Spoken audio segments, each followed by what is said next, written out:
Trailer के इस scene में ये सफेद वस्त्र में कौन है जिसके एक प्रहार से अश्वत्थामा इतने दूर जाके गिरे? क्या ये वीरकोदर भीम है या श्री कृष्णा?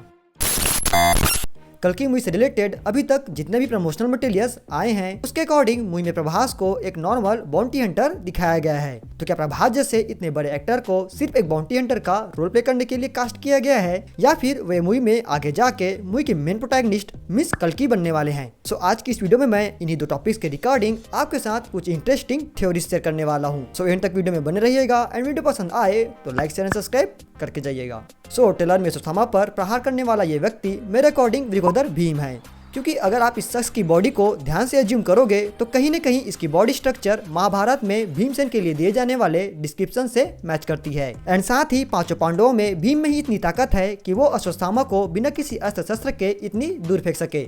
अब चूंकि इस व्यक्ति ने कवच वगैरह नहीं पहना है, सिर्फ इसलिए कुछ लोग इन्हें श्री कृष्ण कंसिडर कर रहे हैं, जिसकी पॉसिबिलिटी मेरे हिसाब से काफी कम है। बिकॉज अगर आपने महाभारत देखी या पढ़ी है तो आपको ये अंदाजा लग ही गया होगा कि ये सीन उस टाइम का है जब अश्वत्थामा द्वारा पांडवों के पांचों पुत्रों की नींद में हत्या कर देने के पश्चात पांडव श्री कृष्ण समेत अश्वत्थामा को दंड देने आते हैं। इस टाइम पर दुर्योधन मारा जा चुका था एंड युद्ध समाप्त हो चुका था, जिसके चलते पांचों पांडव युद्ध की पोशाक मिस कवच उतार कर अपने नॉर्मल वस्त्र को धारण कर चुके थे। सो इसलिए आई थिंक कि इस सीन में ये शख्स और कोई नहीं बल्कि वीरकोदर भीम ही है।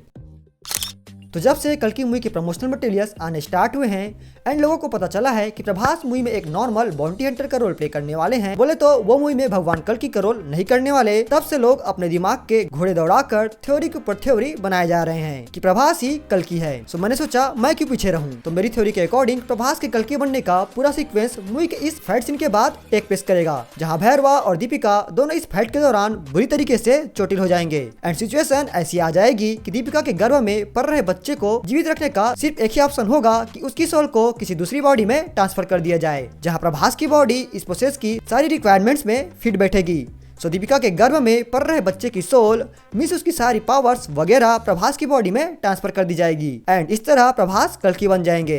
अब कुछ लोगों के मन में ये सवाल आ रहा होगा कि ये कैसे पॉसिबल है कि एक बच्चे की सोल एक यंग बॉडी में ट्रांसफर हो जाए। सो मेरे दोस्त, ये साइंस फिक्शन है, यहाँ कुछ भी हो सकता है। बोले तो मेकर्स ऐसा दिखा सकते हैं कि संभाला के लोगों ने वही सेम प्रोसेस अपनाई है जो कि कमल हसन का कैरेक्टर अपने आप को जिंदा रखने के लिए कर रहा था, मींस क्लोनिंग सिस्टम टाइप। या फिर ये लोग हॉलीवुड मूवी चैपी जैसा कुछ कर सकते हैं, क्योंकि उसमें भी एक इंसान की सोल को एक रोबोट में ट्रांसफर किया जाता है। वैसे यह थ्योरी इसलिए भी मेक सेंस करती है क्योंकि कॉमिक कॉन के इवेंट में जब कल्कि का ग्लिम्स रिलीज किया गया था तब नागा अश्विन सर ने इंटरव्यू के दौरान ये कंफर्म किया था कि ये स्टोरी कलयुग के लास्ट तक नहीं जाएगी, मींस कल्कि की स्टोरी 2898 एडी में ही खत्म हो जाएगी। जबकि अगर दीपिका के गर्भ में पल रहा बच्चा भगवान कल्कि है तो उन्हें ग्रो करने में ही 15-20 साल का समय लग जाएगा।